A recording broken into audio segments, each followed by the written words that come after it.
Well, I am a native of Longview. I was born here in 1942. I went through Longview schools from grades 1 through 12.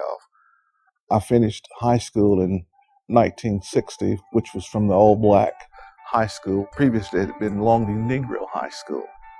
And so I do have a perspective as to what race relations was like during those years. 1960, the year I finished high school. I guess the biggest thing that happened that year was the mere fact that students at the high school began to question why the school was named Longview Negro High School. And the board and the school officials got together and selected a person to name the school after, which was an African-American lady by the name of Mary C. Womack, who had taught in the Longview schools many years ago. And to me, that was a major change in the attitude of black people and the attitude of white people at Longview. And then look at areas surrounding Longview, we were just a part of what was accepted.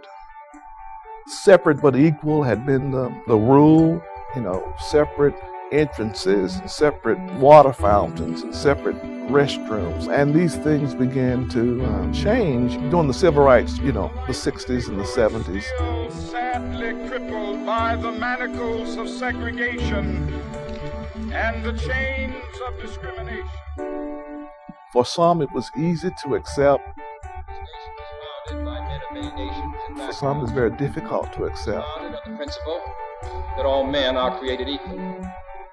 So you have to sort of look at what happened, why it happened, and just as today, some people were easy to embrace the new president. We accept your nomination for presidency of the United States. Being of a different nationality, different color, and then there were those who were sort of uneasy, had questions, and there are those who are waiting to see how well he will perform in office. I think President Obama's election to office has a great deal to do with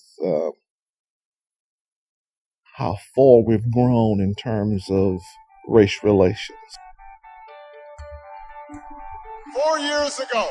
Not just because he's part black. I told you my story. But if you didn't, I think he has more going for him rather than just his color. I think he has some things that will make a difference in everybody. It's amazing to have a guy with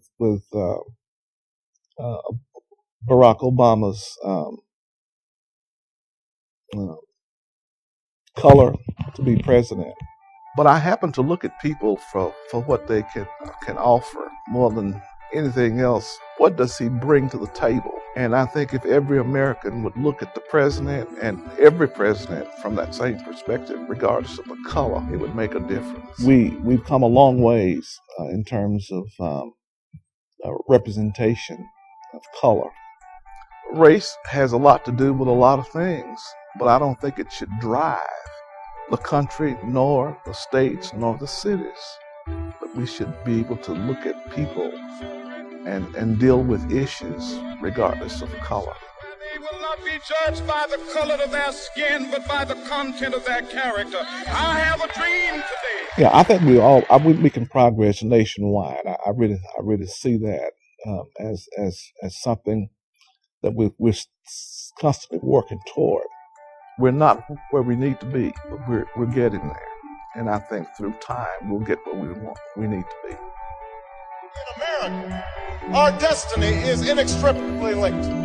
That together, our dreams can be won. God bless you, and God bless the United States of America.